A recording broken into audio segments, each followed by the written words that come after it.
Hello everyone, we are back. Oh, did I even manage to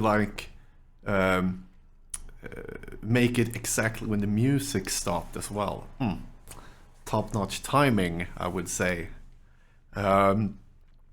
So that was round one, where we saw two very cool decks. We have James here in chat, I see as well. James, I don't know if I would call it sly, but your deck was amazing. We had some, if you scroll up a lot, you will probably have some new suggestions on deck names. Enlightened Sly, Enlightening Sly, Enslightened, or yeah, there was a lot of them. Because that deck name, yeah, I saw it and was like, okay, but why the hell do we put Sly against this deck is the first match? And then like, this is not Sly. Yeah, it's a strange deck. I love it. It's a very, very cool deck. We are a lot of viewers. People are liking Premodern. I do love that. I'm waiting for my next guest for streaming the next round. Anton, I see you in chat. I will shout out that I've added some decks to the I Want It on Stream thing. We have a blue Tron deck, a green-white control one, and Gregor was playing, I don't remember what, but that was just pure spice thingy. So this is how we will go for feature match. Actually, some nice information. And that is that we will, blue Tron in Premodern. That exactly clubbing. That's like, huh? But yeah, and it's built very similar to the old modern deck. And there are a lot of cool decks. We won't be able to show them all, of course, but we'll show as many as possible. The plan is to have at least the first couple of rounds. The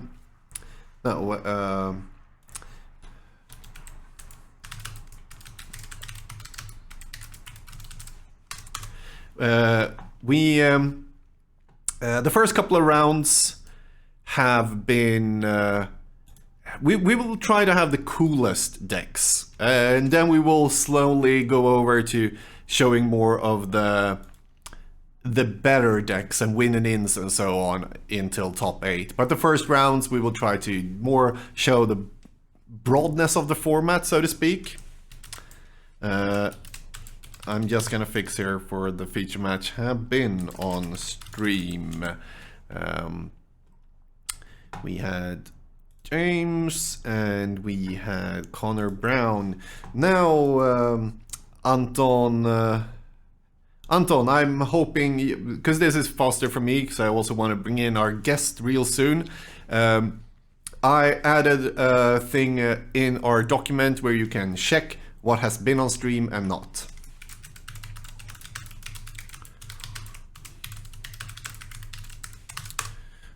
Perfect. So you both have what we want to see on stream and what has been on stream. With that said, I think it's time to bring in the second guest of the evening, which is probably of all the people I have commentated with on this stream, the one I want to commentate with the most, even more than Seb Celia. With that, hello and welcome. Do your own introduction, good sir. Dun dun dun. And oh my goodness, can you hear me? Yeah, we can hear you. I didn't realize I was in Gordon Demand. Thank you so much. That was so sweet. Hi everyone. I'm Flint Espil, a fan of Premodern and a player of Premodern, and it's a pleasure to be here. It is my pleasure to have you here. You're both a great commentator, you have that radio voice, and most of all, you have tech that works. The last piece is actually the only reason why I'm here, everyone. It's the tech that works. Like I won't say it's I won't say it's a small part of it. Fair enough. Well, it's great to be here. How are you, Gordon? I am super. You're actually going to disappear for a couple of seconds. Gonna change a setting here real quick. Okay. Let's see. There we go. Just so we skip that later on. Perfect. I am super fun. It's good to be here. I am still hungover since old school streaming on Friday, where I did the amazing thing of opening a big bottle of sake after the finals and continued to stream for an hour or so without having no idea what I was doing, or even my eyesight. I couldn't see chat. I was like, so yeah. That was stupid of me, and therefore I'm still hungover a day after. But other than that, have you checked a bit on the decks we have today? I have not yet. I was just about to look at the link. Do you know what we're going to watch for this round? Just going to set up the feature match here real quick. We are going to see Magnus Holmström against Andrew Lozano. That is what I know of now, and we're going to see what they can be on. Excellent. Game. Let's do that again. Magnus, what did I say? Magnus Holmström against Andrew Lozano. Oh, that is the Blue Tron deck we're gonna see against some Bant thingy. Let's see if we can show them on screen here, maybe. Ooh. So we're gonna see, that's the wrong deck. We're gonna see this. Okay. Oh yeah, of course it doesn't update when we don't do it that way. Of course. Never works, does it? No, I need to... Okay, for some reason we can't get his picture up. I'm gonna check on that.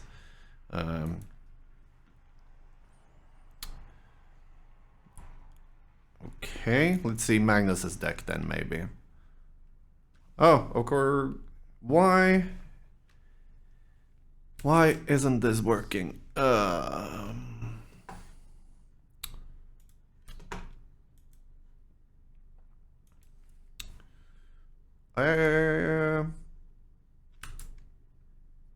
have no idea. This should work. What have I done? What have I done? Oh, I know exactly what I've done. Here we have... Here we go.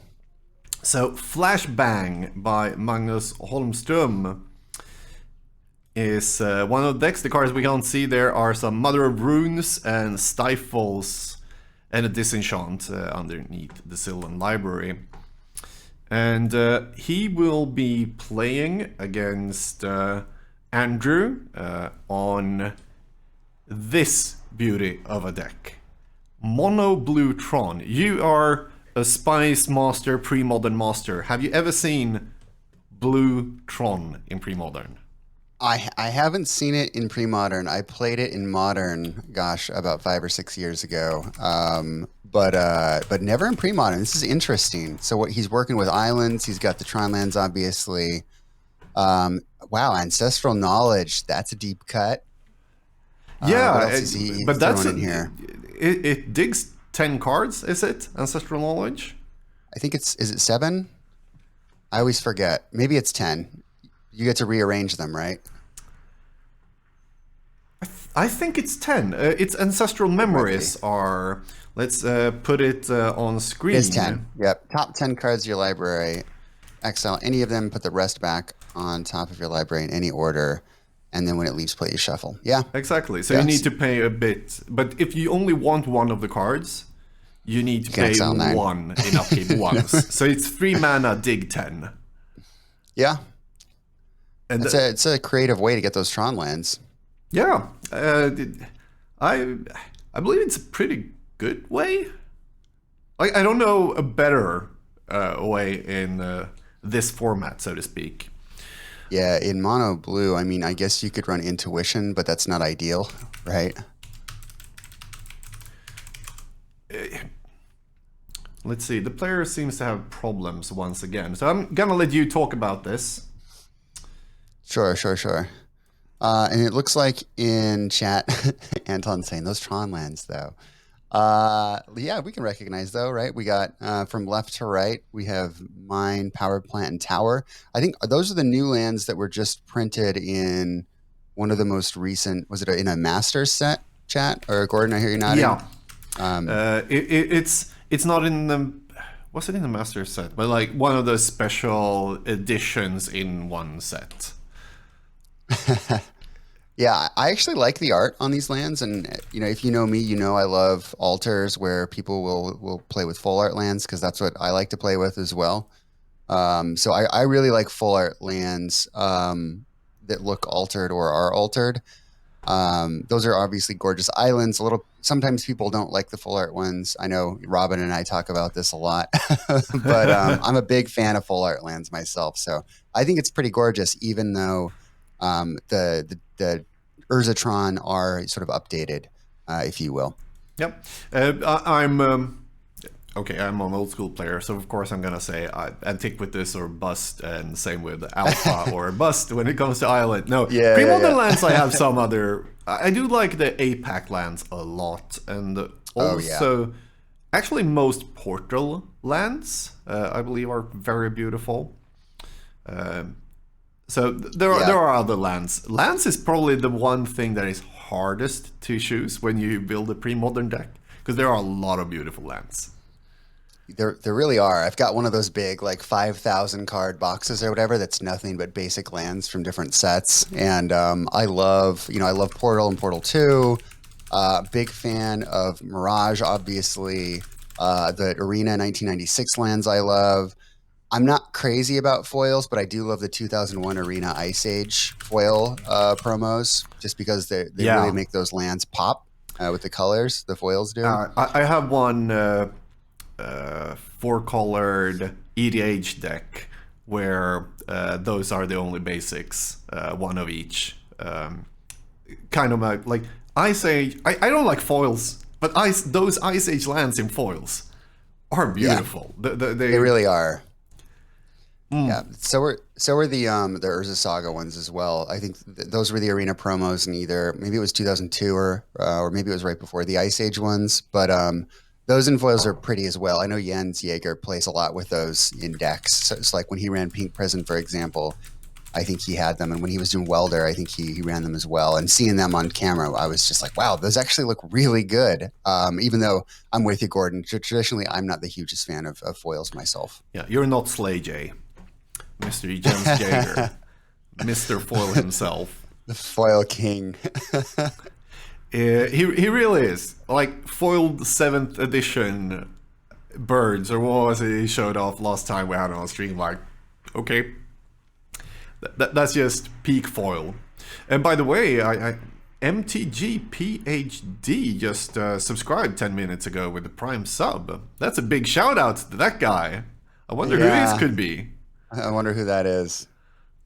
Seems a little sus if you ask me. I don't know. I do like that word last year, sus. It actually works kind of good. It does work pretty well.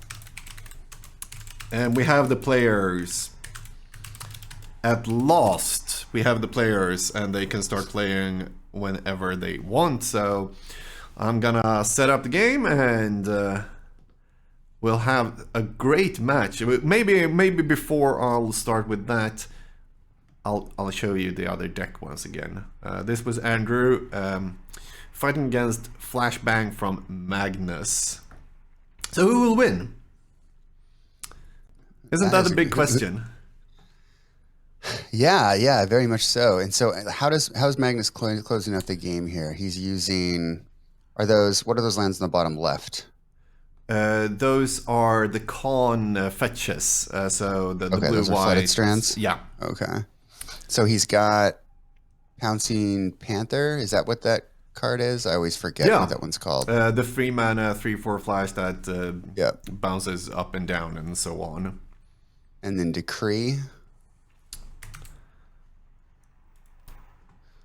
I don't know. I mean, in theory, he can give the Tron player time to set up because Magnus's deck isn't super fast either with pressure. So, and if blue Tron decks have a long time to set up, that could potentially be very good. Yeah, I do like the decrees in this list, but there's propagandas. Meddling Mage is huge here as well, right? To slow him down. That was my thought here. Like, he gives a lot of time to the Tron player, but the Meddling Mage can really screw him up as well. Yeah. Yeah, and chat, in case you didn't hear earlier, so those are Mother of Runes, I believe, in the upper left, and then there's a Sylvan Library, and what are those 3 cards above Sylvan Library, Gordon? Just for the chat. 1 Disenchant and 2... I forgot what I said. Gonna check the deck list once again. Real Stifles, of course. Stifles, awesome. And for chat, those islands, those are what, Onslaught Islands, right? And is that Korean or Chinese, maybe? Something like that. Chat was asking what variant that is. Oh, that is one step ahead of me. But the game just started. We saw a land and a land. And we also have some wrong setup there. Of course, we need to flip the table. A nice setup, I would say. Also, forgot to reset life totals and whatnot. Goddamn, Gordon, you need to focus on one thing. All right, while you do that, I'll chat a little bit about what's going on in here. So we see a chromatic sphere from Andrew to start things out in a lovely floral play space there. And then over on Team Mario, Team Nintendo, we've got a Living Wish here from Magnus. And he's going to get a Dust Bowl, which seems like a pretty good card in this matchup. Seems like it can do stuff. Yeah, legitimate choice. I wouldn't want to see that if I were Andrew here. My guess is Magnus may actually know what Andrew is on. Maybe stream sniping or so on. We're not playing on a delay. So it's not open deck lists, right? No, there's no open deck lists, but as we are showing things on stream, of course, some people will know. But that's just how it is. Yeah, of course. And OS Dan, thanks for subscribing. Big shout out and thanks. It helps the channel quite a bit. Multitasking a lot. Yeah. Isn't that what you need to do to be able to stream? That's what they tell me. So we do see an ancestral knowledge here as for chat. Zaclius, it was an ancestral knowledge. He's going to dig 10. He's going to rearrange, put him back. I didn't see if he exiled any. Did you, Gordon? Yeah, there is something there in the bottom. Okay. Like, it's actually a card. I've played one of them in a replenish deck I built. Because I do like the card. I think it's underplayed. I think it's very, very powerful. But I just don't know like when you should play it. He actually isn't even drawing one of the 10. He exiled the things he wanted to exile and then just uses it as a shuffle here. Interesting. I wonder what he exiled from the list there. Yeah. There's an island there exiled. I don't know if there were any more cards being exiled. Does he have any dead cards in this match? Like, I know that obviously Magnus probably has some dead cards just given he has so much removal and things like that. But going back to the Tron list, what's his finisher and does he have any dead cards? Don't remember the exact list, so I'm gonna throw that up for me here as well. Yeah, I know he's got a Helix, but that's obviously not the finisher, but that'll create big problems for He's playing Magnus. for propaganda, so not dead. No, it Nope. just it's counterspells, things to dig with, propagandas, helix, masticore, and one phyrexian processor. So yeah, it's a So it's processor. processor is the win con here. Okay, for masticores as well, but like Gotcha. most cards do stuff. At least Sounds that's good. And Herr Glans, organizer himself, starting to subscribe as well for the channel. Thank you. All right, everybody's doing it. So Welcome. if you aren't subscribed, be sure to subscribe, folks. Keeps the lights on for Gordon. What are you sipping on there, Gordon? No, someone didn't subscribe. The Oh. lights went out. No, sorry. Womp, womp. Sip, Where's my sad horn? you still need to send me that one. I don't have it. So, Hop Pug, Yes. a Belgian Okay. triple, but with extra hops. So, like a modern style Belgian triple. Pretty good. Excellent. Oh, now we have both some protection and paying 6 life there for. Was that the first life being? They are not using. Yeah, they're Yeah, updating. yeah. I believe it is, right? There's no fetch lands or whatever in Andrew's deck, and there hasn't been any attacking. Really, the only action we've seen is a Dust Bowl took out a tower, I believe. And now there's been the propaganda and the processor added to the battlefield. Yeah. And now we see a fetch on Magnus' side. He's going down to 19. Sedgsternet Troll. That's a good username. The stream layout isn't busy enough. You need at least 8 more widgets before I subscribe. I'll try. I can do. I can put up some bad gifs. It's magical. Seb doing stuff, and I did, but like the effects and so on, I never used them. I started to program some things, but then it never happened. But I'll try. That's I need really- like the widget, the classic like a glass that gets things when people subscribe and whatnot. Oh, yeah. I need to fix that one. That might also just be Gabe giving you a hard time. That's Gabe Farkas, and he's playing in the Premodern Showdown series. I don't know if you've been watching that at all. I have. I had no idea that was who was behind that username. Hope you're enjoying got your your number, stay here. And now I know who to ban. And Skogstugig, the blue card there is Rusty Cage, as Seb would say it. Another troll in chat. I need to explain the Wak-Wak fruits. Yeah, you get fruits by watching the channel, then you can buy stuff with them. Like making me have a drink. That was apparently very popular on Friday, and I don't remember the whole of Friday, so... Oh, goodness. Oh, Disenchant coming down here. Probably taking the processor. Processor? Yeah, I mean, you've got to obviously counter this if you have the counter. Yeah, and that's Power Sync, I believe. That art is not one of my, like, most... Yeah, it's a newer art.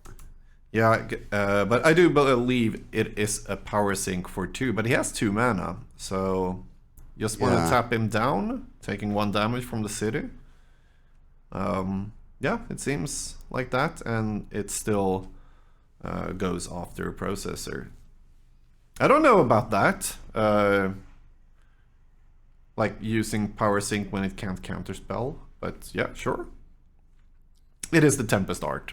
Yeah, and we have Björn. Yep, I'll take a drink.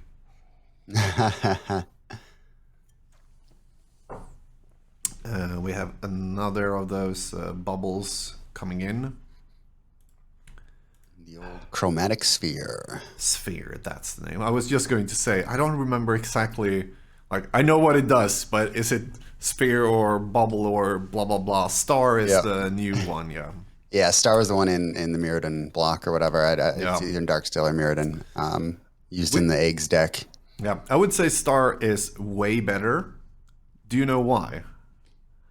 Because you don't you get to draw the card whenever it goes to the graveyard? Exactly. You don't have to activate the ability necessarily. So you can sack it for other things. Yeah. Yep. And we Yeah, I see like a the star a lot. syncopate here. Also like a power syncy thingy, but exiling the spell. That was on the Fact or Fiction, right? Yeah, exactly. Okay. Awesome. So is that a pale you're drinking then? No, Belgian triple. Yeah, it's a triple. Okay. but it is Like a hoppy triple? a hoppy triple. So it's way strong and yeah. It was what I had when I opened the fridge before the stream. I'm like, okay, it's time again, and realized, oh, I haven't put anything more in the fridge since Friday. This was what was left. Okay, impulse. Right. Like it's a little.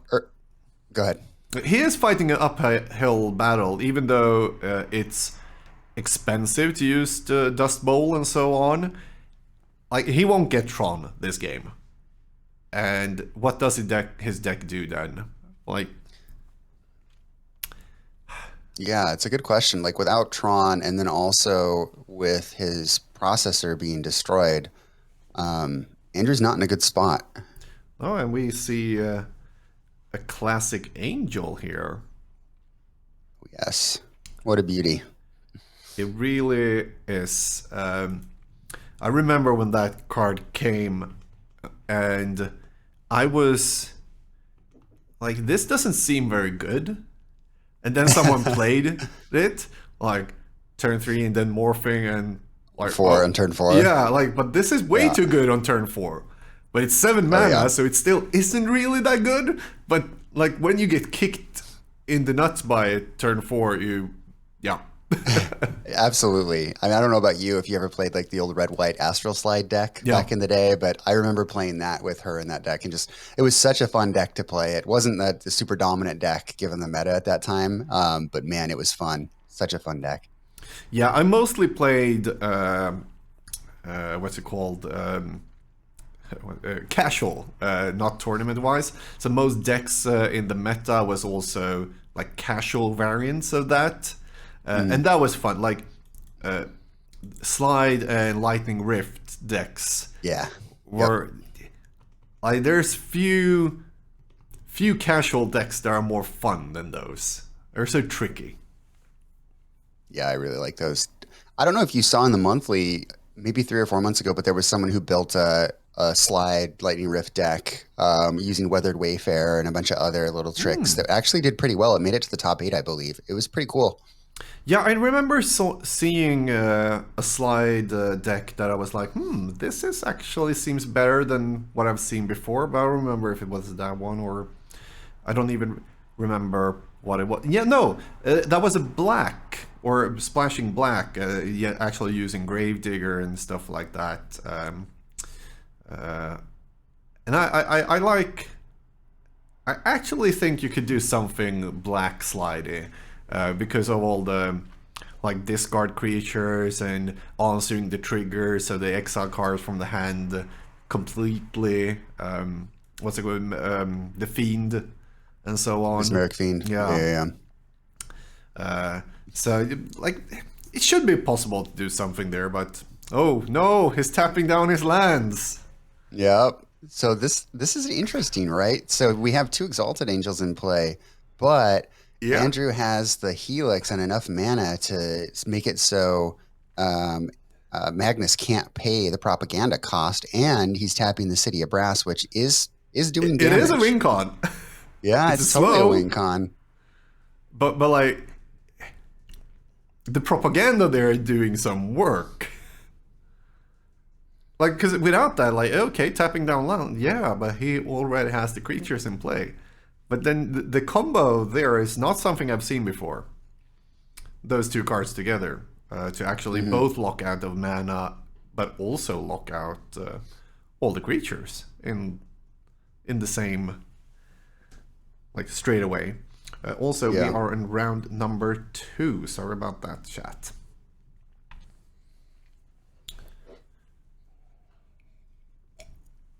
But as long as Magnus drops lands faster than Andrew, it can be a problem. Yeah, it really is a race for lands here. And I wonder... Yeah, Andrew just cycles his sphere there. His sphere, yeah. Does Magnus have any main deck instant speed removal for the Helix? Because he rocket naturalizes. He played with the one disenchant already, though, right? Yeah, there is only one disenchant main deck, what I can see. Okay. But we saw there in the response, by the way, sacking the City of Brass for the Dust Bowl in response to being tapped. So that is not a win con anymore. Yep, smart. I was wondering if he was going to do that, or if he was running Wastelands, just even Wasteland his own Dust Bowl to kind of get out of that. So now it's just a race to draw lands then. Yep, we are 6 lands, 7 lands, so Andrew is still up 1 land. It also makes an interesting interaction here too, where now Magnus really can't be dust bowling the Tron lands because he needs the mana to attack to close the game out. So we can see Tron assembled here, and he does. Oh, he still does it. Wow. Okay. Like you can here is why he does it now. Of course, the lands are being tapped and so on, but also when there's 2 of them, the third just gives you the mana immediately, and you can't respond even if you were untapped, but especially not when you're being tapped down in upkeep. So I can still see him doing that as soon as there's 2 of them in play. Yeah. Because if Andrew gets Tron, is also over. Because then he just uses the Tron lands for the Helix. To tap him down. Yeah. Really interesting game here. Even though like not a lot is really quote unquote going on, there's a lot to think about for both players. Yep. But here, the fetch. So if he draws a land now, or has a land in hand, he can attack with 1 creature. Because he had a fetch there, and as the Mishra's Helix targets, it targets the fetch. Okay. Ooh, there's the second fetch. So he will be able to attack with 1 of the creatures. Here she comes. But that's not enough for lethal, but still looking pretty good.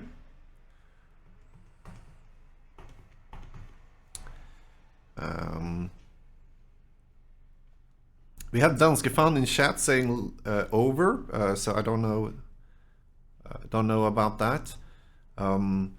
But there, a play maybe you do, like just because he had another fetch, is not attacking there, just letting the fetch be tapped and so on until you have another land. So you can play that one and then play the fetch to have the same play 1 more time later on. Now he used 2 fetches, which is his like way of getting out.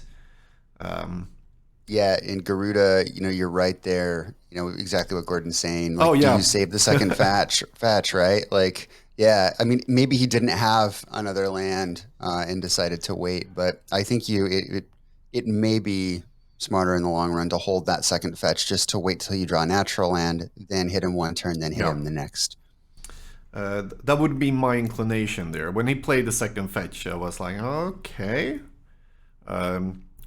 But maybe he has more fetches. Like, that's a blasted landscape, isn't it? The cycling colorless land. Oh wow, is it? I don't know why. Kind of looks like it. Why does he play that one? Maybe he's just trying to get ahead on lands here now. So it's 1, 2, 3, 4, 5, 6, 7, 8 to 9.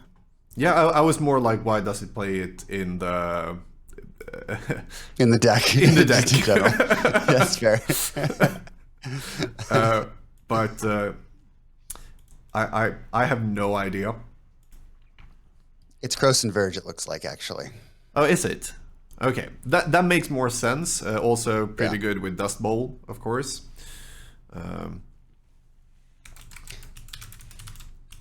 Yeah, that'll be great if he and that is true. Yeah, Yeah, that's a But little is better it? than Blasted. But is we do it? get two But lands out of no. it, right? Riftstone Portal we have here. That was why I thought about Riftstone Portal when you said Crozen Verge, but that's not a Crozen Verge. But is it Riftstone? Okay. Yeah, it's not a Blasted Landscape either. So we probably Riftstone. No, that's not either, because that's a... No, that's, what the F is that land? Nantuko Monastery, the threshold attack? Yeah, that's what it is. It's a Nantuko Monastery. There. There it is. Hey, we got there, everyone. A couple of lands in, but... it's not easy knowing all the cards. And I don't. My copy hasn't kicked in yet, all right? Give me a break. Yeah, and I'm still in old school mode, so give me a break. All right. Have to have a beer with you next time.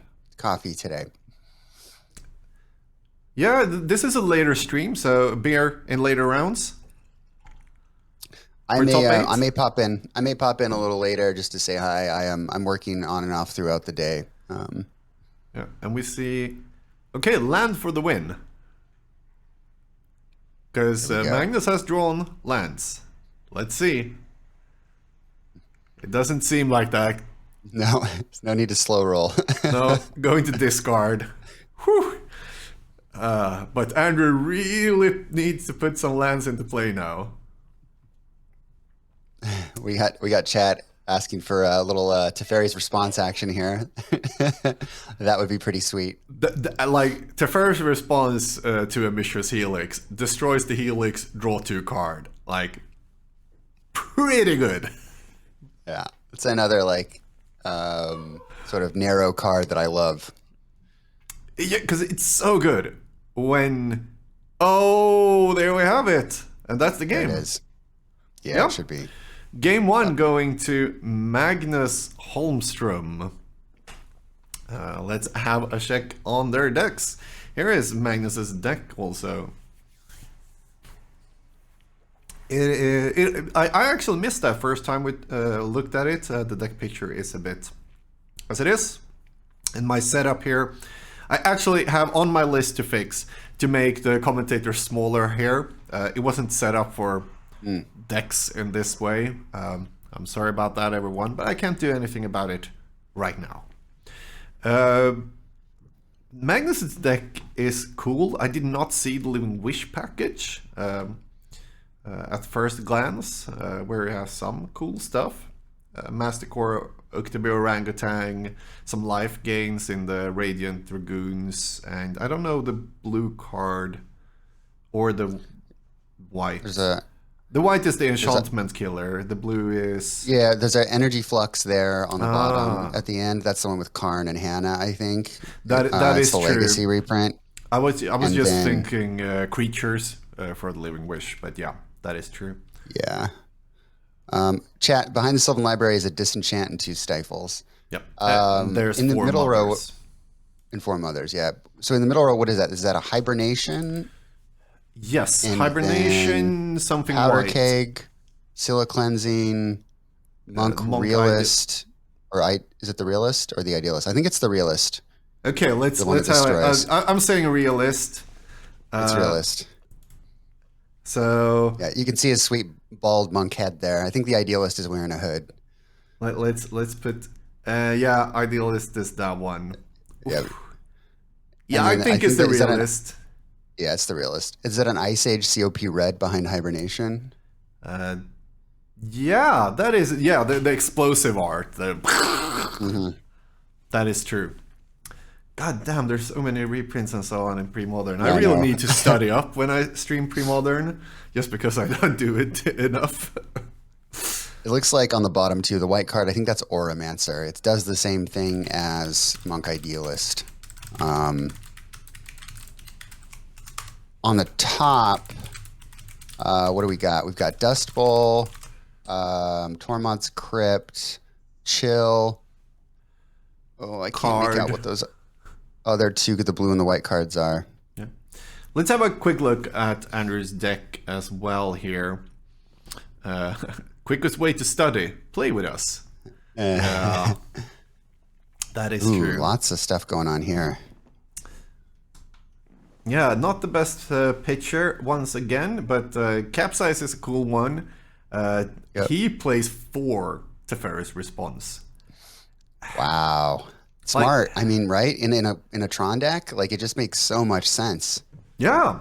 Also 4 blasts against aggro, Sly, and so on. I do like that. And it's 4 misdirections against like counter spells.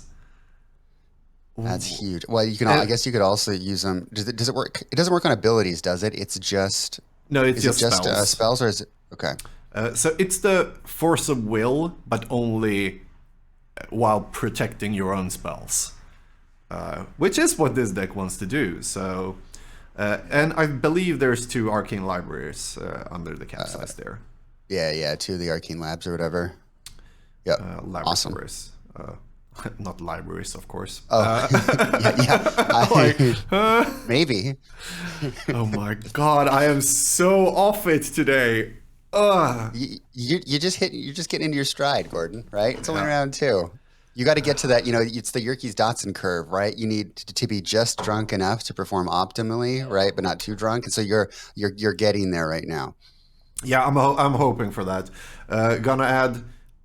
Just because I'm hungover, I don't even feel drunk, even though it's starting to, like, this bottle is almost empty, 8.5, but, like, drunkenness level will go up later on, but right now I'm still, like, just tired and hungover from Friday.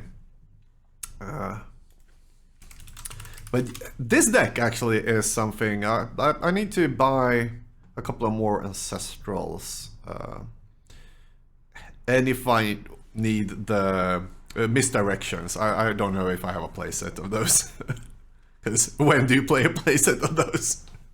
Yeah, it's a really good question. We don't really see it at all in Premodern, which is why I'm so excited to see it once again here being played on turn 2. Yeah.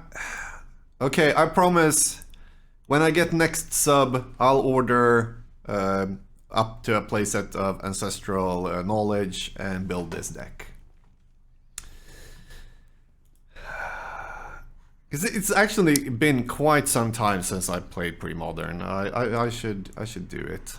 Maybe I should join you guys when you do the biggie thingy setup with 8 people brewing against each other. Because then I need to series? really exactly. Then I need to do and brew. Because I have most. I do miss some cards. I actually have sold my leads and cradles. But not my kind of decks. Like I have one, especially Lion's Eye Diamond. I want one because there are some cool. So yeah, I'll have a drink. Cheers. No, but I because a Lion's Eye Diamond is one of those like a one-off in some decks where you get it and blah blah blah. And, but I do have a lot of brew stuff. Need to buy something. I need to buy a Phyrexian Dreadnought. That's probably the worst card I never bought, and like it seems so good, therefore I don't buy it. Okay, he's paying this time. Hey, what's up, Turtle Man? We got Turtle Man in chat. Nice. Cheers. Yeah, it's been here. Was here Friday as well. Whew. But yeah, the Dreadnoughts, mostly because of the deck Turtle Man played. Not like Stifle Knot is not a deck for me. But the whole sacrificing greater good version is like that deck is just my deck. It's everything I want. It's really fun. I played it in a monthly, and I went 4-0 for my first 4 matches, and then got stomped in my 5th and 6th match. I was like mulliganing down to like 5 and 4 and almost 3. Yeah. And I believe, for example, Processor was named there by the Meddling Mage. Ah, By the way, that's why you also heard something of. I turn on the player sound a bit. Nice. So we can get information like that. By the way, we also have... Oh, he's paying once again. He wants a lot of the cards on top here. I like that. Phyrexian Dreadnought makes me immediately think of Dreaded Pandemonium. Yeah, Pandemonium is WinCon in that deck we talked about, but also with the Saproling Burst, of course, as they... That's a one kill. You don't need 2 Dreadnoughts and so on. Yeah. Soothsaying is just bad, I would say. I think I would probably run Future Sight in this deck before I ran Soothsaying. Yeah. Same here. Future Sight is actually a powerful card. It's of course like Premodern is a bit like more aggressive, cheaper, and so on. But I do think it's playable because when you have it in play, my god. And 5 mana isn't like...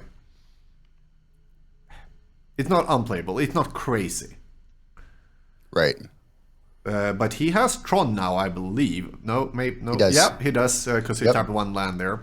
I will not be able to see what land are what. I see a tower in one of them. That's yeah. He's got the tower tapped. The mine is in the middle, and the power plant is the one next to the islands, I believe. That seems correct of the art, but hard to know. Energy Vortex as a win condition. Yeah. I want to see, like, but now he has Tron. So, what will we see? We will see some strokes of genius, drawing a lot of... Yeah, there we have it. Only 3 cards, actually, but hey. And we had Processor, Mishra's Helix, and as the 2 like good win cons. Then also Masticore, which is okay, but of course a lot better when you can Stroke of Genius for a bunch. Oh yeah. But it's still just 4/4. It's not like modern Tron, where like, oh, now I have Tron, so I'll put out something that is just better than everything else. Yeah, I'm just going to play all the broken Eldrazi and Planeswalkers and just pretty much take over the game. And like, there's nothing like that in the format. That's probably like the one thing the format misses, especially like if you build a cube, Premodern and so on. There's nothing big. That's why we can play Tinker, of course, instead of having it banned. Yeah. Yep. There's no Darksteel Colossus or Blightsteel Colossus or Memory Jar or of course, those ridiculous artifacts. There is the most expensive creature in Magic, though. It's just not that good. Draco, isn't that Draco. 16? Yeah, 16 mana. Yeah. It's more expensive than Emrakul for those. Let's put it on screen. And it is played in the Draco Blast deck. Yeah, not because it's a 9/9 that No. does nothing. Because it costs 16 and does 16 damage.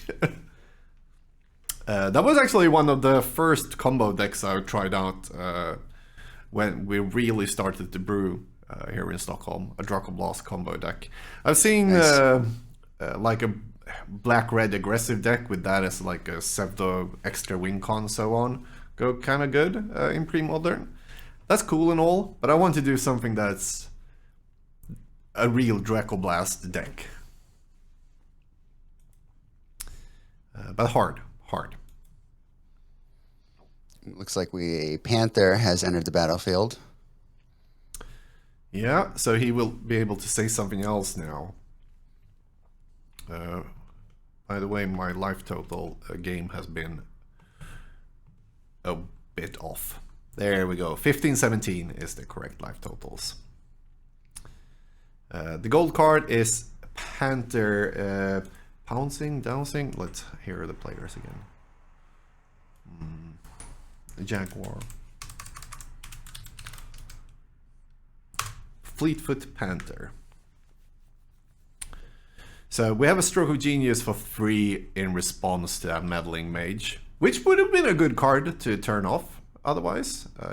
But now when 2 has been played, I would go for Helix. And that is exactly what Magnus does. He goes for Mishra's Helix. I think that's the single most powerful card in Andrew's deck. Mishra's Helix. So good with Tron. Yeah, it's almost game over. Of course, now he needs Propaganda and that one. And no, actually, I would say Propaganda because that that powder keg is going up to 5. Okay, yes, powder keg for 4 then. So okay then, sure. Ooh, that Masticore is going to do the Lord's work if it sticks around. Yeah, 5, 6, 7, 8 mana on the table here for Andrew. That will not kill everything. The Panther is at 3/4. Will Blossom drawing a card here. He is keeping the powder keg to kill 4 drops here, as we can see. He will absolutely kill the mage. Let the Panther be. That's my guess. Oh, we have a Seal of Cleansing as well. There's a lot of answers on Magnus' side here. Yep. Mr. Cakes, does he have a Palancron? I do not believe there's a Palancron in the list. Ceylon, Colossus and Instill Energy are available in the format. Yeah, sure. Colossus and Voltaic Key is as well, but yeah. Discarding a Propaganda there for the Masticore? What? And not blowing the Masticore before he can untap all his mana and continue to shoot. Right now I don't know what's happening. Yeah, I think he's not playing the Propaganda because he thinks it might just get Seal Cleansing, and he'd rather just spend that mana shooting down the Panther probably. He's in a pretty good spot here because unless Magnus has swords, that Masticore is going to be sticking around and taking care of almost anything that that Magnus tries to add to the board here. Yeah. I actually forgot about the last part of Masticore, the regeneration part. That sweet regeneration. Like, as I'm mostly an old school player, you will hear this sentence many a times today. Regeneration is kind of like so-so, because Swords of Plowshares is the removal, and there we have it also, by the way. Yep. So, okay, no misdirection. No. Oh, rough. Panther going away. But that, still, he has drawn so many more cards. He has tons of mana. There should be another Masticore or whatnot. 2 is, of course, exiled already, but that's the full grip of 7. And also gaining 4 life, up to 21. Because there's no combo in Magnus's deck. It is a grindy, control-ish deck. Yeah. Impulse end of turn. No mana burn for those watching. We are playing modern rules. That's right. Because that is... modern rules are way more... How would you describe it? Elegant. They're just... they're more elegant. They're more intuitive, right? The batch was so weird, right? I remember playing, obviously I'm sure you did too with the batch. And I remember Martin Berlin's April Fool's joke where he said that we were going to go back to the batch and why. I remember reading that going what the hell? No. And of course, not real, like being naive and not realizing that it was an April Fool's joke at the time. But Yeah, yeah, I remember him. He usually sends like before and like check, is this okay and whatnot. He did it for this year's April Fools, but yeah, like the batch is one of the best April Fools jokes in Magic, like ever, because it was great. the batch. It's crazy. It is not something you should play with. But we had a question here. It seems that Blood Moon and Back to Basics is very good in this format. They're okay, only, I would say. There's only the good lands that's not 5-colored are Pain lands and fetches. And fetches can't get jewels, so they get basics. So you need to play basics to play fetches, and therefore I do not think they're super good, but they're of course okay. What's your take? Yeah, I think they're much narrower here because, you know, like you're saying, a lot of decks. I mean, if we just look at Magnus's board right now, it's a good example. Like he's running multiple colors, but he still has basics. And so, you know, sure, you might land a Blood Moon or a Back to Basics at the right time and choke him out, right? But odds are he's going to get a Plains or he's going to like fetch, and especially games 2 and 3, he's going to play around it, and he's going to get his white mana for his disenchants or his green mana for his naturalizes. So they Dust don't actually Bowl, end by up the way, being here. that good. Oh, okay. Living Wish for Dust Bowl. We have Premodern Denmark Blood Moon, not legal. Yeah, it's legal. It was printed in Chronicles, and Chronicles is a legal set. Oh, Teferi's there it is. response on the Dust Bowl. Oh, this is the first time I actually see it does stuff. Wow. Oh, God, I love seeing that. I'm sorry, Magnus, but I love seeing Teferi's response actually work. oh, that's game. It should be anyway. Man. I would scoop just because I had that card played against me. God, it's so good. But like it's a 3-for-1. It's so good. Yeah, it really is. You know, the thing is too, you know, Gordon, going back to the Blood Moon comment, it's the same reason why Boyle's not as good. There just aren't a whole lot of mono blue decks. Like this might be a matchup where Boyle might actually do some work, but a lot of the decks that run islands also run, you know, other lands, either little plains or mountains or, you know, the Apocalypse or Ice Age Pain lands. Like they're just those quote unquote broken, you know, sweeper like effects, you know, for lands aren't quite as good in this format for those reasons. Like you play Colosseum and then Darker Wastes for blue mana, maybe a City of Brass or two, or what's the one copying other lands as color? The Crater? Meteor Crater? Reflecting Pool. Exactly. Yeah. Like Undiscovered Paradise, like there's a lot of non-basics giving colors and they aren't island. Like that's also why the fetches are so much worse, because they can't get jewels in any way. But also, like I think we talked about it last time you were on as well. Like mana bases is one of my favorite things in this format because they are so intricate.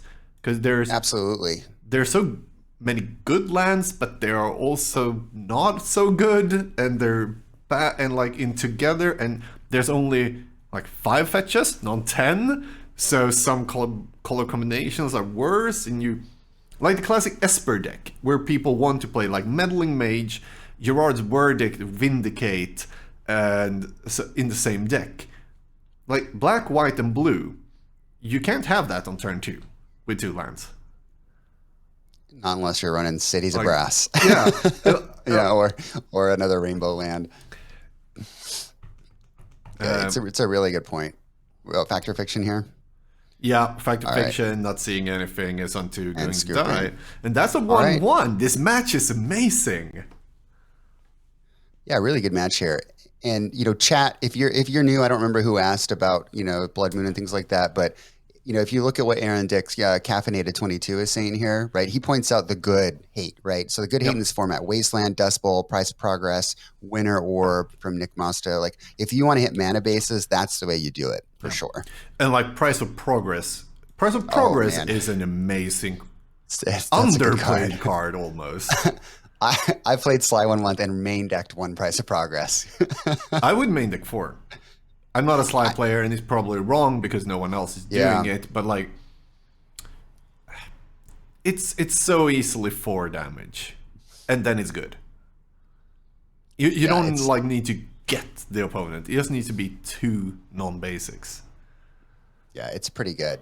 I ran 1 and was pretty happy with that. And then I ran 3 more on the board, I think. But yeah, it paid dividends when I played it. Someone's asking for time in the round. How are we doing on time? I can ask. I think I have it here in chat. 1840 is the plan for. So that's 6:40 p.m. in 23 minutes. The next round should start. So I don't know time in this round. Okay, Herglan says 12 minutes. 12 minutes. Yep. That's probably the next thing I should ask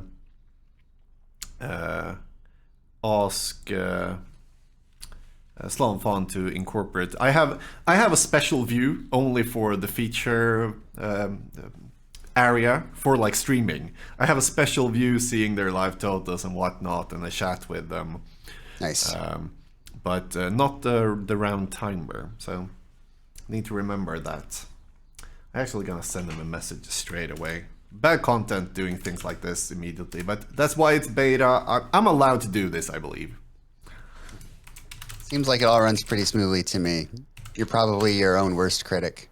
That's usually the case. Oh my god, they have already started to play.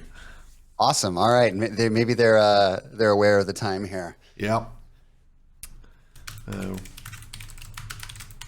So chat, who do we have taking this down? Do we think it's going to be the Flashbang or the Mono Blue Tron? Chime in. So I'm going to ask the players there. Hello, players. What did that meddling mage name? Propaganda. Thank you very much. So there, propaganda. And this works today. This is actually the whole Friday 12-hour stream. We couldn't talk to the players, which is, of course, like most people stream and have. But I just love being able to ask the players. So what card are we seeing there? That is Aurum. Was that Auramancer? What is that? Auramancer is bringing back an aura from the graveyard. 2/2 for 3. Is that Auramancer or am I off? Auramancer. What is that? That is not Aura. Aura Fracture. It's Aura Fracture. Oh, wow. Aura Fracture. I actually thought about running this in a Pink Prison deck. Do you know what it does? Oh, there it is. Sacrifice land, destroy target enchantment. Yeah. Yeah. It's of course good. Propaganda is being discarded here instead. Because of that card. How crazy is that? He had full Tron but no blue mana. But natural Tron, then you should win. But once again, like, there's nothing that just wins, even though no it card looks liberated. kind of good. Exactly. Yeah. Playing a turn 3 card liberated does feel pretty good, though. I know this is a pre-modern stream, but you know, it does feel pretty good. I have to say, it does. I haven't played Modern for years, but I am one of the bad guys when it comes to. But with that said, also I'm just semi-bad because I only played one Tron deck for the whole of my Modern career, so to speak, and that was Mono Blue Tron. It was my favorite deck in Modern, and it was so bad the last couple of years I played it. But I just love it. I still can sleeve that up. Like once a year, I meet some friends who aren't playing Magic anymore, but we meet once a year to play some formats, and then we play Modern, and then I sleeve up Blue Tron again. I just think it's so much more fun than the good versions. Syncopate taking down the Panther there. And the Meddling Mage went to the graveyard as well. I believe that was because of pinging on the stack. But okay, now he should be able to find some action. Oh man, this card again. I love this so much. I remember opening a pack of Weatherlight and seeing this and just being like, "Oh my god, 10 cards!" Like, it's so nostalgic for me. I love the fact that Andrew's playing it. Yeah, if I remember correctly, it did as everything else spike, but who knows? We're not talking about things like that on stream. Yeah, we'll leave finance out of the discussion. Yep, that is that's just not fun, and we're here for the fun. I do, however, need to check how many of them I own. Because I need them. And I need them. I need to play this. It's so funny how like these creative deck ideas will make you want cards that you hadn't thought about in years. Like, nope, gotta have them now. I just saw this sweet deck. Yeah. However, I am going to say I've thought about this card. I even played it in Premodern. So You did. Oh yeah, that's totally fair. So, but it was never like, okay, it's not good enough to actually buy a playset of. Let's see, I wonder if I can buy a playset of Japanese ones. And OS Guards, thanks for the share. Because Japanese ones are, of course, the cool ones. Okay, they were. We'll skip those. I'll buy off the stream. Okay. Oh man, Lich decks. When are we going to see any Lich decks? That was that's the backup match for this match, actually. A Lich deck. There's seriously there's a Nefarious Lich deck in this. Someone said there's Anton Glans, the organizer, said do table 10 Lich versus Solution. Oh my god. I don't even know what Lich in this format means. It's Nefarious Lich, right? That enchantment. Yeah, but like from I think was an Odyssey or Torment. You should pull it up. Yeah, that card I'm is on my sweet, way. but it doesn't have like Shroud or Hexproof though, so it's like you got to be pretty brave to play it in this format. Okay, so it removes cards in the graveyard instead of the original Lich, which is sacrifice permanents. And otherwise it's the same. Yep. Okay. Way worse than the original. No, or way better than the original Lich. Oh, different. I'll go with different. Yeah. They've gotten better and better, I think, as they've been reprinted. Because there was the one that was printed back in, Dominaria more recently? I don't remember. But that card actually has Hexproof or Shroud or whatever. Yeah. So you actually have a chance with it. And you also, here we see the Nantuko Monastery starting to attack because Threshold, and it's a 4/4 on the land. But, okay, we're seeing an impulse, but something is happening. Let's listen in.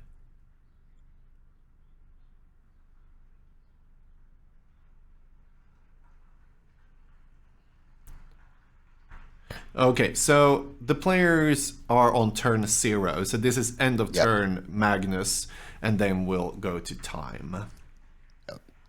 Yeah, the new card, thanks Clubbing Steel Cup. It's Lich's Mastery is the new one. Yeah. I know it's not a Premodern card, but it's pretty cool. That was the last standard format I played in before I stopped playing standard altogether. And I played a Rainbow Lich deck that I just loved with that card. Then you have Lich Mirror, the artifact where you sacrifice and you restart the game with 20 life and so on. And that I only know because it's a combo deck in Vintage, where you do Channel and you pay all your life, sacrifice and getting 20 new life and a new card like 7. And because of all the fast mana and so on, you just continue and then draw Fireball and go off. Was that one in Mirrodin block? Was that in Mirrodin or Darksteel? Something like Mirror? that. So 2004. I do remember Vintage Super League. Someone saying it was actually Alara. Sorry. Oh, is it Alara? Also pretty old. where one of the players had Lich Mirror get the combo going, and just happens to exile both his Lotus and Lotus Petal. So he can't get red mana for the Fireball win. And just goes through his deck over and over and over and over until he realizes that he can't actually win anymore. That's awesome. That's magic for real. That's spinning your wheels. Yep. I'm hoping people are okay with us talking about modern things as well. We just love magic, it seems. Indeed, right? And, you know, I try to be cognizant of that and not, you know, delve too much into the future of Magic beyond Premodern. But, you know, it's relevant. We're talking about the history of Lich cards, I think. So forgive us, chat. And there was time, I believe that was a draw. Or Yeah, he gave... He could have given given the win there. I don't really know. We don't know. That's okay. Equinox. Oh, by the way, I missed that. Have a drink. I'll have that one now. He scooped, I believe, there. Yeah, I believe so as well. And I think that's the right way to do it. So let's click that button, and they are kicked out of the feature match area. Oh, perfect. That worked so good. Slan Fawn, you are amazing. Like when the tech works, it works so good. I just have a problem when there's problems, because I'm just, god damn it. Oh, we should have done bingo today. Oh, shoot. That would have been something. I don't know if you saw it. We did it on stream, on one of our classic Friday streams. For those who don't know, I stream every Friday, 8 p.m. Central European time. Mostly just commentating on others' games. There could be pre-modern, old school, whatnot. You guys decide what you want to play. You can join the Discord and just say, hey, I want to play on next stream. I'll stream your match, commentate, and do stuff. And then we did a bingo that one of the regulars set up. That was bingo depending on what I said. Nice. So I usually do like, oh, that's perfect. That's one of the sentences I say a lot, or amazing. Or I gotta fix some tech stuff. Like those got some bingo badges. That was amazing. That's a really cool idea. But with that, I believe we are gonna give room to two new commentators. I'm going to go and have a break myself, or I won't be able to have a break because I need to fix the tech stuff. But at least bingo not right there, talking. right? Exactly. Yes, well that sounds good, and thanks again for having me.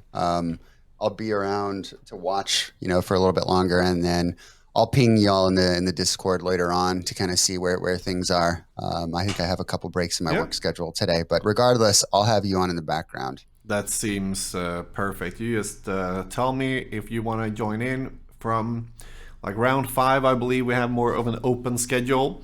So with that, everyone, we're gonna have a quick break, set up the next commentators, and then continue. We're going to have some of these breaks today because, my God, it will be a 12-hour stream.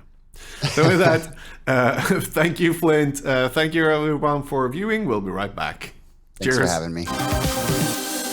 We're back. Almost. Gordon insists on having himself always a bit on stream before we go live, but I'm here with Michael James Hoyp, Mr. Cloud Goat Ranger, on, is it Twitch and YouTube maybe? Yeah. And Twitter as well, yep. Okay, and you're also known for the Premodern Showdown series that we see on from time to time. You have like a series, right? With people. Yeah, that's something that Flint and I have done together. We are just wrapping up our second series, and what it is, it's similar to the Vintage Super League. But we have 8 players, and we do a pre-modern, and they do a round robin, and then we crown a champion, and we are just about to get into the semifinals this next week. So we're wrapping up the second one. And I am Seb, helping out with the Wak-Wak crew things, usually. Gordon's sidekick a bit, and we will be commentating on the next round. We've had some wishes or thoughts about having Lich, right? Is that where we're going? So maybe we should go into what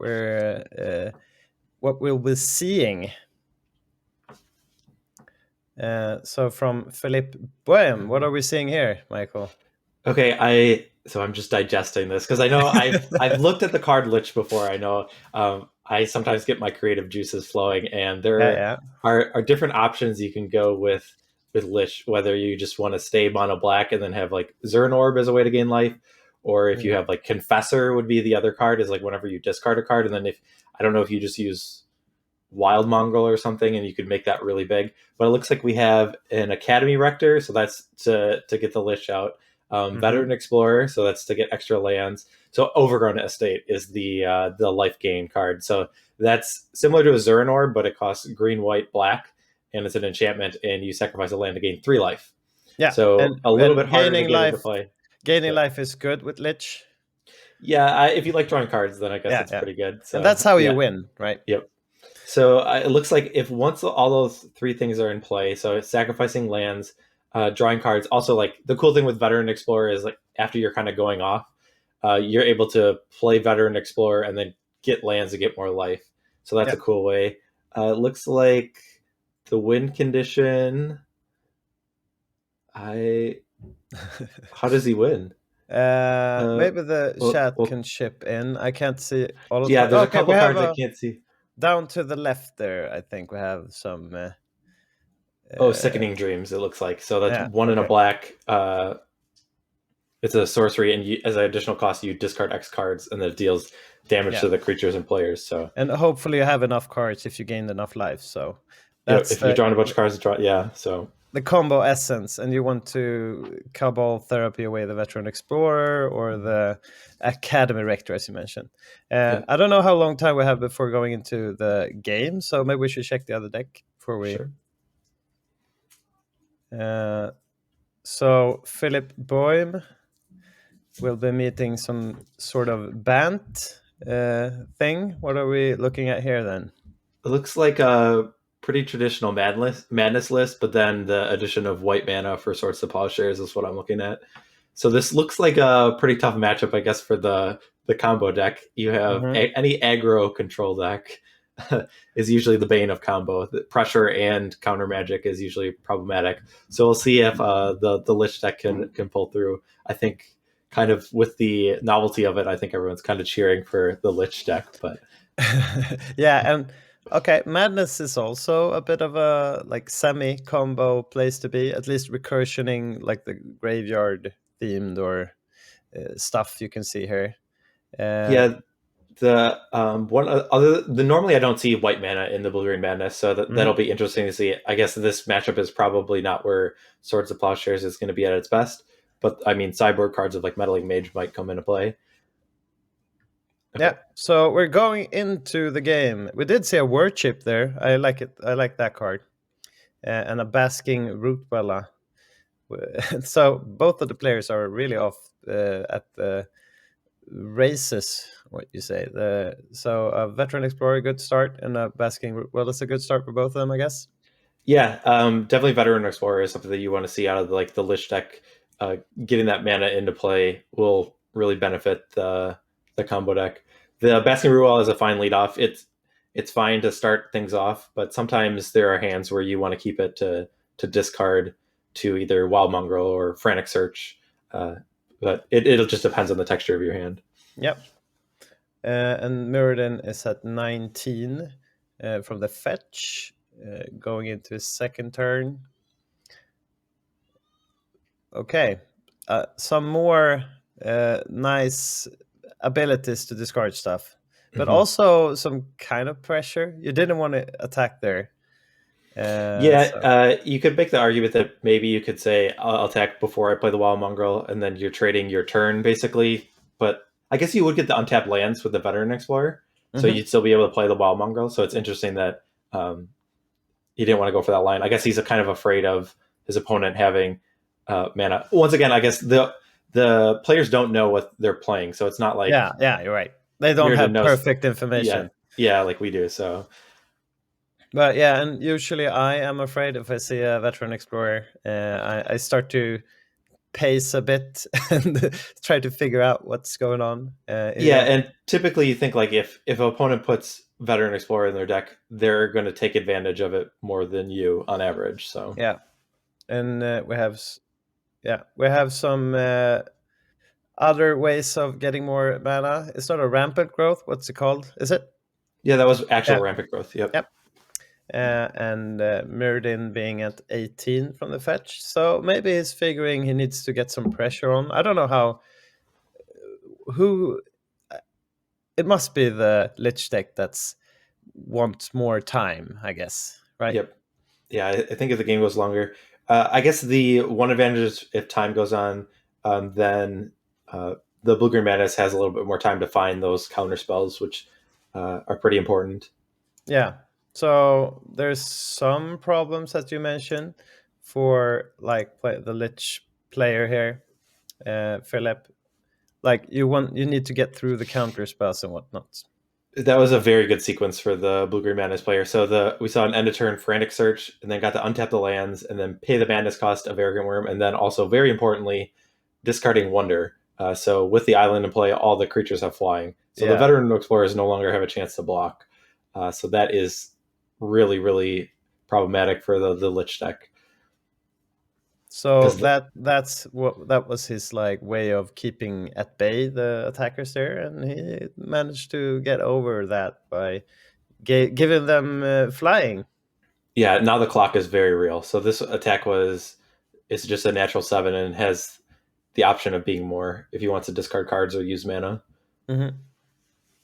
So it's also interesting to see. We did see a bunch of dark rituals and stuff, right? Because now looking from Mirrodin's perspective, I would not really put Philip on Lich. Nope. No, I would think they'd be kind of like a recurring nightmare type deck. Yeah, you're right. On, probably. So.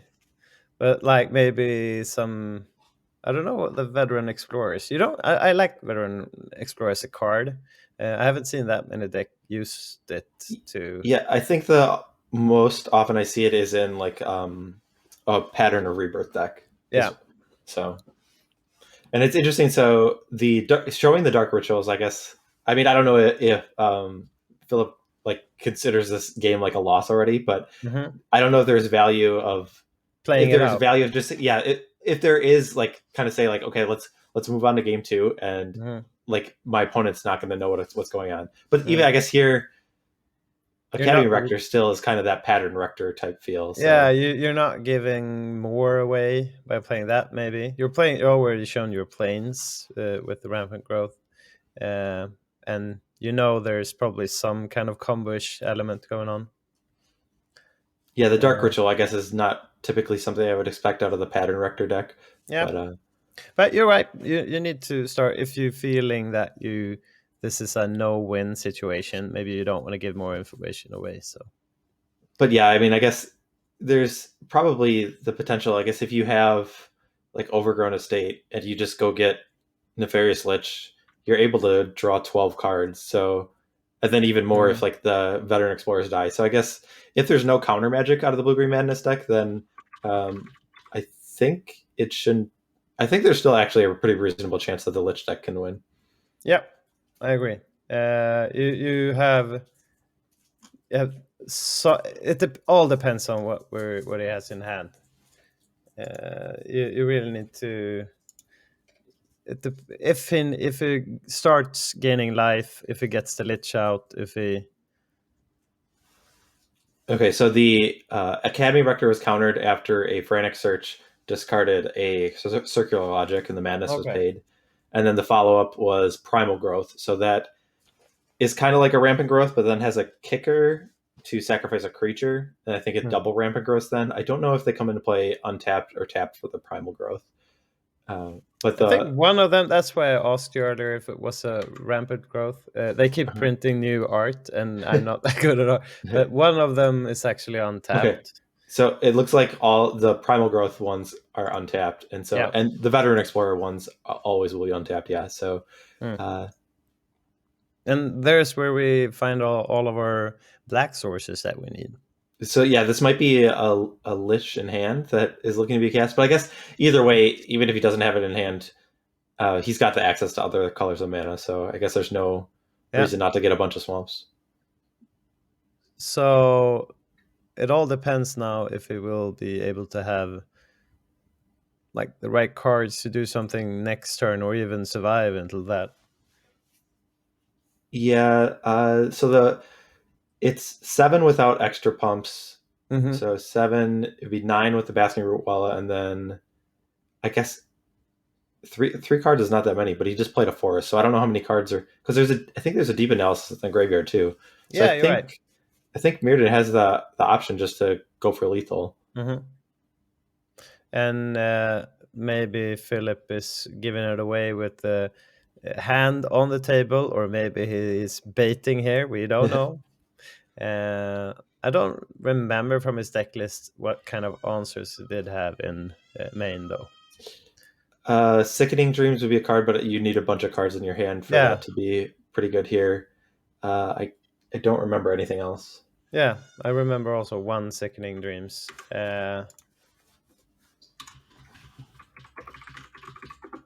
And I guess, yeah, we'll see how it plays out. I don't know if I would actually want to go for it. I guess all that black mana now being depends on how safe you feel, or if you know what your opponent is at this point, I guess. Yeah, from Mirrodin's perspective, I guess he's not 100% sure what's like going on the other side of the table. I would imagine. So it's harder to say like I'm just going to go for it when you don't know what cards your opponent could have. So yeah, I agree. And it seems like he's doing some pumping action here. So it looks like he's going for it. Yeah. Yeah, and he wasn't really losing anything. It seems like he did have another deep analyst and some lands, basically. So he wasn't giving that much up for it. Yeah. So game 1, I don't want to put down the Lich deck at all. We like seeing some nice brews and so, but it felt like the Madness deck was a bit more aggressive. Yeah, well, like we said before, it's kind of like the nightmare matchup for the Lich deck that when you have pressure and disruption, or like counter magic, that's kind of just the hardest thing for a combo deck to deal with. And so because I mean, if that Academy Rector resolves, I guess we didn't know if there was a way for it to die, but if a Lich gets in play, I guess there was a missing piece, like there wasn't a life gain element either.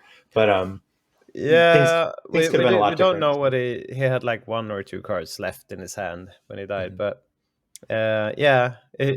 also like he's only playing 1 Wonder, right, in his deck, I think. I think so. Yeah. So he did draw the right like card to get like over the Veteran Explorers, I guess. Maybe we should check in on the decks if we can here. So here's the Bant deck, probably taking in. What do we need? The Worship. What do we think about that? I don't know really what I'm facing, but maybe the Meddling Mages. Maybe. I would think if I saw Academy Rector, that Ray of Revelation seems pretty good. Okay. Yeah. It's interesting because, like I said, I don't know if Mirrodin will be able to deduce exactly what Phillips is doing, so it's hard to say like what's optimal if you just don't have perfect information. Yeah. I mean, Tormod's Crypt is a card that can basically counter an activation of Academy Rector, so I think I might bring that in. Like because it triggers, you need to remove it from the graveyard, right? Yeah, it says when it dies, if you remove it you may remove it, and if you do, then search for it. And so if it's no longer there, you're not allowed to remove it, so you won't be able to use its ability. And we have a couple of we have like 3 naturalizes in the sideboard. So maybe a couple of those, maybe a ray of elimination, and maybe the graveyard hate there. We did not see enough. So look at the next deck, the Lich deck, what we can cook up from there. Maybe the City of Solitude is good. We did see one counter. What else do you want? The Duresses maybe are better even. Yeah, you do have the four Cabal therapies, and But what are you even naming with the therapist? probably some sort of counter spell. Yeah, but circular logic, but I don't know. It's easier against some decks, but yeah, if you know that maybe that's one of the key counter spells. So yeah, sure. How many more? Yeah. Okay. Looks like the players are just about ready, so we'll be jumping over. We might be able to breach, something like that. I don't know. It couldn't be, but some sort of. Yeah, I couldn't really see the whole deck, but we're back to the game anyhow.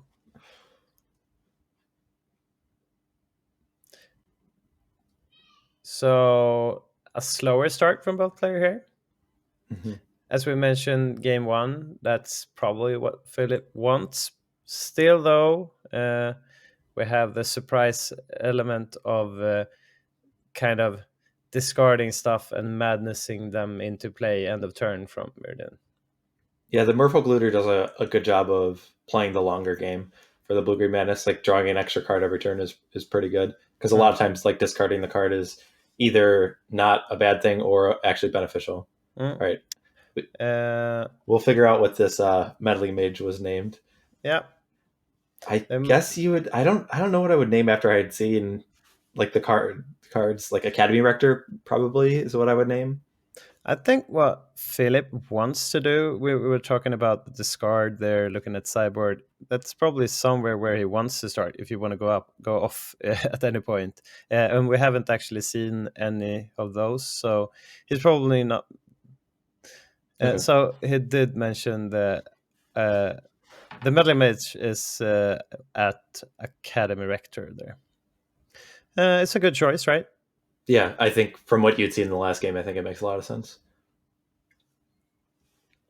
Yeah, but you could see some like where Philip wants to be is somewhere setting up a place to do the go off with Lich, and we do need some discard and a couple of pieces to get going, I guess. Yeah, I guess with the Academy Rector named, he's gonna need. I guess Dark Ritual can make it pretty easy to cast the Nefarious Lich. Yeah, but it'll be interesting to see. I don't know. Like the scary thing about sideboarding with this deck is if your opponent's bringing in ways to destroy the Nefarious Lich, you can't just run it out there without like seeing their hand. Like, because otherwise, if it just gets destroyed, you just lose. Like when it leaves play, you lose the game. So it'll be interesting to see how passive or aggressive you have to be. Like, you just run it out there without knowing what's in your opponent's hand. Yeah, and still keep in mind that this was like kind of a horrendous matchup. It could have been meeting a non-interactive deck. Even a combo deck, I guess, would not been able to do as much as we see here from Mirrodin. But we see. I think that's the Overgrown Estate. Okay. Unless I think so. Yeah, could be. Green, white, black, enchantment, sacrifice a land, gain 3 life. So one of the key pieces, it's a gold card, and it's probably the city we see there. Sacrifice life, you gain 3 life. You're right. Looks like it. Yeah, I actually really love the art on that card, so I feel like I should have recognized it quicker. But I feel like some element of it looked different. I don't know if it. I guess it's not foil, but it looked slightly different than what I remember. So about going off, we have another. Is it a symbiotic worm? One more. Yeah, another arrogant worm joins the fray. So this Overgrown Estate, if he's just using it just to stay alive, he's going to be after sacrificing a good number of his lands. Yeah. I'm always trying to give like the combo decks the benefit of a doubt, because usually you don't really see what's going on because you keep your cards tight to your chest and then you do stuff. Sure. So at a glance, we don't really see where he could be going from here. But this could be a good start. I don't know how Mhm. many turns he has left, though. Yeah, I mean, if since there's like he- a dark ritual after this and a nefarious lich, then I think that could be pretty sweet. Yeah, because now he needs to like sacrifice at least 2 lands. Well, if he's at 4, he could attack for 11 next turn, so that would be Okay, so 3 so lands. 2 lands would not be enough. So Exactly. If it has a removal and something, but yeah. And Meriden is doing like he's doing whatever he wants now, right? Because he's looting, and sure, the counter spells are shut down by the City of Solitude. So Chat was asking about why playing Overgrown Estate over Zernorb. I think also the big draw is the difference between 3 life and 2 life when you have a Nefarious Lich in play is an extra card every activation. So the difficult mana cost, I think, is worth the payoff in most instances. yeah, and maybe I haven't played this deck, but maybe the mana isn't that big of a problem. Going there, playing the veteran explorers and whatnot, we could see some situations where you have all the mana, and all you need is like more life, I guess. Mm-hmm. And artifact removal is easier than enchantment removal, also maybe. Yeah, I guess most times when it is in enchantment removal, it is also artifact removal. So yeah, I guess I would agree there. We see a loot here. I don't know if I would agree on Meriden's basic land game, but he's winning, so that's something.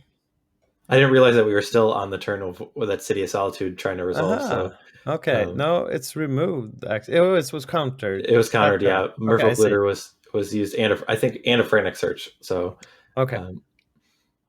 But I guess this is Philip's chance to Try go to for the Lich. So yeah, and I mean, it's now or never. So exactly, but that's the same for Mirrodin, I guess. It doesn't matter if it has another counterspell or not. He needs to use it there, right?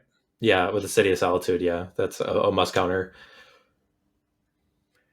So we actually, let's see. Okay, we have a casted. Yeah, just a hard casted circular logic. So probably not getting there. He needs to sacrifice like 3. Is it 3? 4. If he attacks with everything, it's wait. If he sacrifices 3, go to 11, and he can attack for 11. So yeah, if he attacks with all 4 creatures, then all the lands need to be sacrificed. Sometimes looking at Magic, you feel like one deck is really doing more than another deck, but I once again want to address the fact that sometimes you might meet like this Lich deck and you wouldn't even be able to cope with it, I guess. Well, if you look at that sequence of plays that Philip had against a lot of decks, like if there's no counterspell there, then the City of Solitude resolves, and then he's just free to go off. And he would have a Lich, and he would have Overgrown Estate. He'd be able to draw 12 cards. Exactly. Basically, I mean, I have to think he's pretty likely at that point just to win. So, so the count might not have been. He's at 1. He had attack with the Merfolk Looter, so the 9 life was enough to keep him alive. It's not a trigger, so he can't really use the colored mana there. And he did have a Lich. He did have an Academy Rector. Yeah, that was a beating, I'd say. I don't know, well, Gordon. Do we have a backup match? Well, I guess even though, like, yeah, the games played out that it. Sorry. Yep, we're fixing a backup match just to know. But yeah, in conclusion. Yeah, like it on the way it played out, and obviously the result was 2-0. But the Lich deck was very close to comboing off there. So Yeah. even through multiple counterspell, or at least one counterspell, the second one was maybe too much, but maybe there is some promise to the Lich deck. I mean, it was 1-1, right? So it was able to pick up a match win. So and we're, I think also this is a reason why Wizards is going away from these types of decks, because it's hard, like looking at a matchup or looking at the match, because all of the information are in the player's hands in one way. We have the counter spells, as you mentioned, and we have like the whole comboing off sequence that almost got there, at least game 2. But too much pressure, and not even needing the meddling mage there even. Did he? Maybe, yeah. But he also some like answers. So yeah, answers, pressure, and like card value, everything going for him there. Yeah, I think at the end there was an Academy Rector in Philip's hand, so I don't know if that was a card he had for a while or if he drew at the very end. But I think the meddling mage did make a difference that game. No, it's a beating stick. At least you do something, and it does something valuable, and you kill your opponent with it also. So I'm figuring that, like, what kind of matchups would you see if you're playing like some Madness scenario deck? Because that's more of a mid-range deck, right? Yeah, aggro control mid range. Yeah. So mid-range takes, like, it seemed like a really good deck though, right? Where is it at in the meta then? The thing that it struggles with, I would say the most, is like type of decks like goblins or elves, decks that are able to, that have a bunch of spells that or can flood the board and kind of overtake the Blue-Green Madness deck.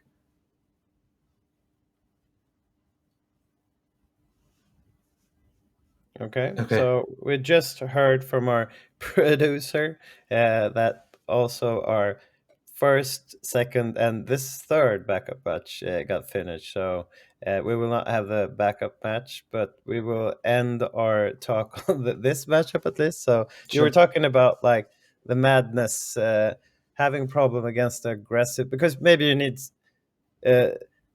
you activate the Madness ability with some pieces, and maybe that's too slow. You're not playing red, and you usually don't play white, right? So you don't have the clean cut answers for the turn 1 2 stuff, I guess. Yeah, that's the other problem. There are times that I've played, and if certain spells do get resolved against you that are problematic, then you usually don't have very many answers at all. I mean, I usually play like a couple Rushing Rivers, and that's just a bounce spell. So if certain things come down and they do slip through your counter magic, then they can be troublesome. But I mean, when the deck hums, when you have like the turn 2 Mongrel, the turn 3 Frantic Search or Arrogant Worm or whatnot, and it can really look really great. But there are definitely times like, or if you just don't have a Madness enabler, things can be kind of clunky. So there are downfalls. You could sit with that kind of hand where you just sit with really expensive spells, I guess. if you're not able to activate the Madness trigger. But as the game played out, felt kind of smooth though. A smooth sailing win there. And I don't know if we're going into breaks or if we're looking at match now. Maybe we should. I don't know if Gordon is ready to get back on screen, so we know where we're going from here. Okay, we might potentially be able to jump over to a match to catch a little more magic. Okay. So that's nice. So we have 30 minutes left, so hopefully we can get one more match under the belt. Yeah. And like, this is also a fun part of Premodern, that you can actually see this great variation of not both decks weren't combo, but like archetypes. And you just see them smash their heads together and like, okay, that's how it worked. Yeah. Because you can't really know before you see it happen. You actually called it, so Yeah, the cool thing with the really big card pool and the difference between, I mean, there are cards that are very super powerful and efficient, but kind of after you get past those cards, the difference between like the good cards and cards that are maybe not as good but exciting, or like that, like Nefarious Lich or something, that yeah.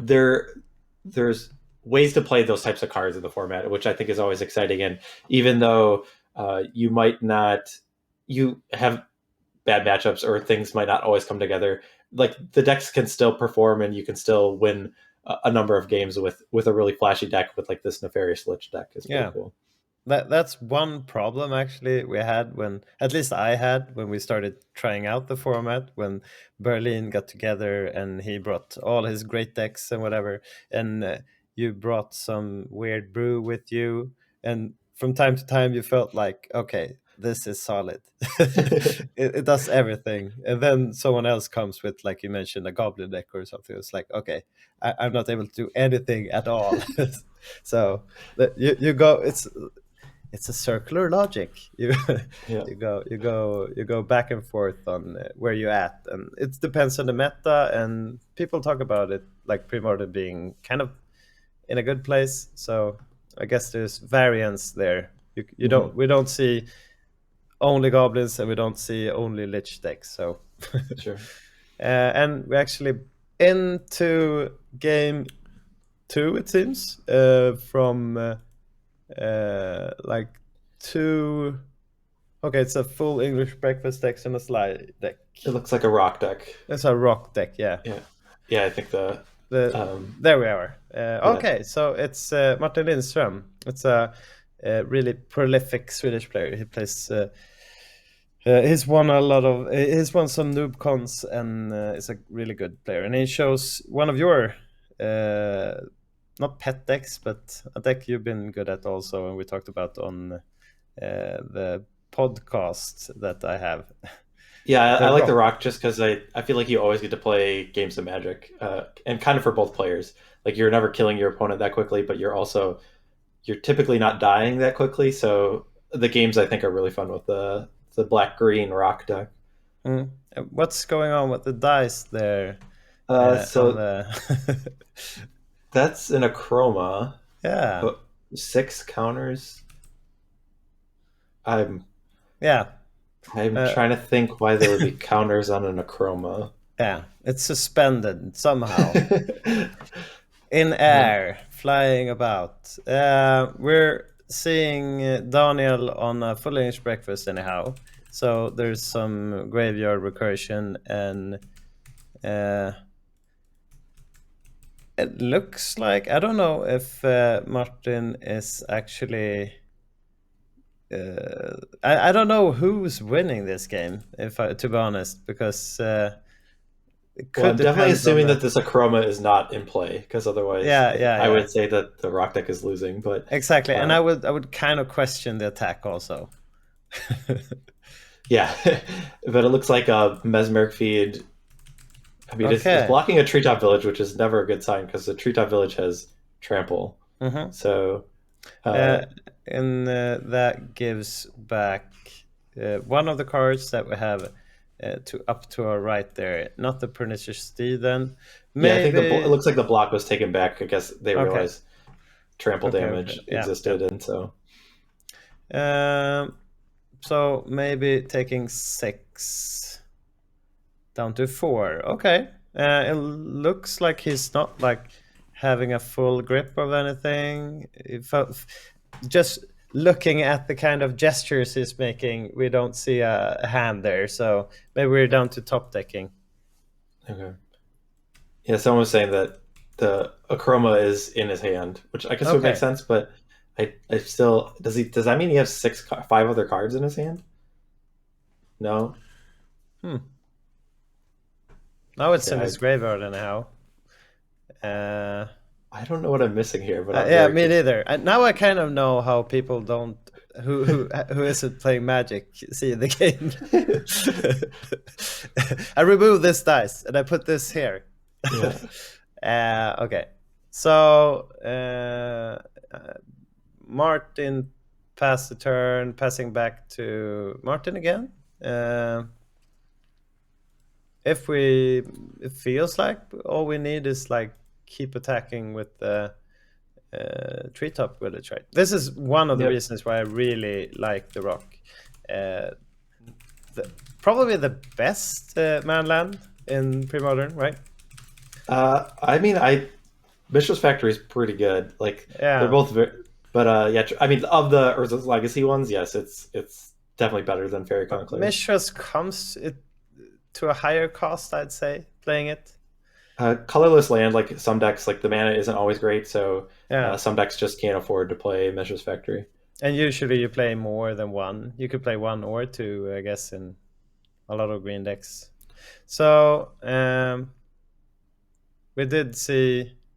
Yeah, the trade of Treetop Village got blocked by the 3 creatures, and so Yavimaya Elder was the card that was, I guess, both. He got both the Pernicious Steed and the Yavimaya Elder. Yeah. So. Yeah, I know that the Rock usually plays like both manlands. I'm just saying, like in decks in general, that they're not always able to play Mishra's Factory because they're like 2-color decks that can't afford colorless lands. Yep. We see a kind of chump blocker here, I guess. I'm guessing we won't see a sacrifice from the Yavimaya Elder. Martin is struggling just to get down, like killing off the last 4 points of damage from Daniel. Wait, what did I miss? Where did the second Treetop Village go? Yeah, I wonder about that also, because I only saw 3 power, right? Blocking. Yeah.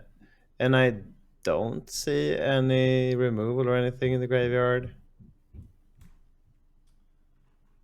So that's weird. I don't see it in the land still. So okay. Oh, he flashback therapy. Okay. All right. Thank you, Jet. I guess because we missed that. We have a smother on the Birds of Paradise before the attack also. Oh, that's all she wrote because Daniel took 2 the turn before. So we're actually going into game 3.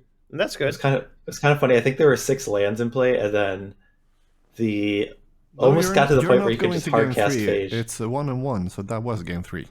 Okay. That was game 3. Okay. Oh, that's sad. I wanted to see them like playing out one. Can talk a bit game about their decks. Start with this one. So you know the rock. Let's get into what we see here. Yep. So this looks. I mean, there's always different tweaks of the rock that you can do, but this looks. There's nothing like really different. I guess if comparing to the list that I last played, it's pretty similar. There's an extra Blastoderm. There's a Dust Bowl. There's a lot of Wall of Roots. But yep, I played 4 Wall of Roots as well. Yeah. Okay. But a lot of walls per se. Yeah. So this is pretty standard. I guess the one thing looks different. Mesmeric Fiend out of the sideboard is something that I've not seen as much. So it'll be interesting. I'm not exactly sure when you want to bring those in. It seems a little bit awkward with Pernicious Steed, but I guess like really fast combo decks, maybe you just need extra discard spells. I'm kind of wondering also, like you need the one converted mana cost removal, so that's the Vendetta, I guess. The hard part about playing the rock, as we talked about earlier, is like you need to set up your turns, I guess, and 7 maybe that's the right point where you want to be with the discard outlet, or I mean, I guess it kind of depends on your preference or the meta, but I would say anywhere from 5 to 7 I think is good.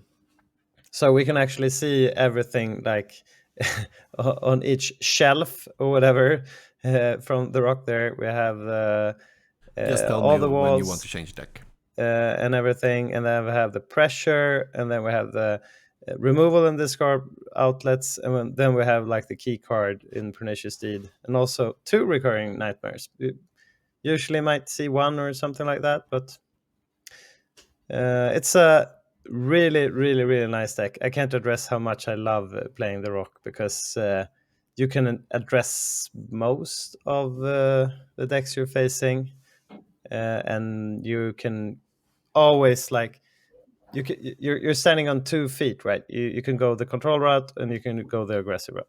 Yeah, there's really no deck that you don't want to play. Like you always get to play Magic, so that's always a good feeling, I think.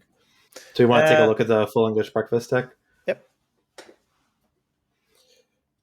So I just listened to the podcast, the Premodcast. They did kind of a deep dive with Robin Lund on full English breakfast. So they talked about a lot of things. So if you want to hear some expert advice on that, I would recommend you listening to that. Yep. But let's see. I do believe we have some cards that stick out here. Yeah, like the Limdol's Vault, right? That's it. So I've seen Liz play that. You can choose between that or Intuition. There are benefits to both. They do kind of touch on that in the podcast, but it's whether you want speed or Limdol's Vault is like a little bit better against discard because you can like get the card you want and put it on top of your library. But other than that, there's a Hypnox in the main, which I don't know is sometimes in the sideboard. It looks like, I think the card under Phage and on top of Phyrexian Devourer is Iridescent Angel, which I know Robin is a card that Robin is not fond of. He just didn't find that he ever needed to or had the time to search for it. Okay. But Palancron, I guess, I think it's becoming kind of the new normal, that it's just a way to combo off quicker. Yeah, you're right. What you want to do is like the toolbox package to the right there, right? So you need to get that stuff into the bin in one way or another, and there are where we like might think about where we want to be meta-wise, I guess. Yeah, you can always toy around with like the one-ofs to give you different things in the matchup. Like if Tabi Orangutan, you might put in the main because there's a lot of Phyrexian Dreadnoughts in the meta, and that's a good clean answer after they spend 2 cards to put the 12/12 into play for you to have a way to go get it. Yeah. Other than that, I mean, I guess Withered Wretch is a card that you don't always see in the main of Full English Breakfast, and so that is good against certain graveyard reliant decks. But yeah, other than that, I'm looking at the sideboard: Tormod's Crypt, Engineered Plague, Chills, Naturalize.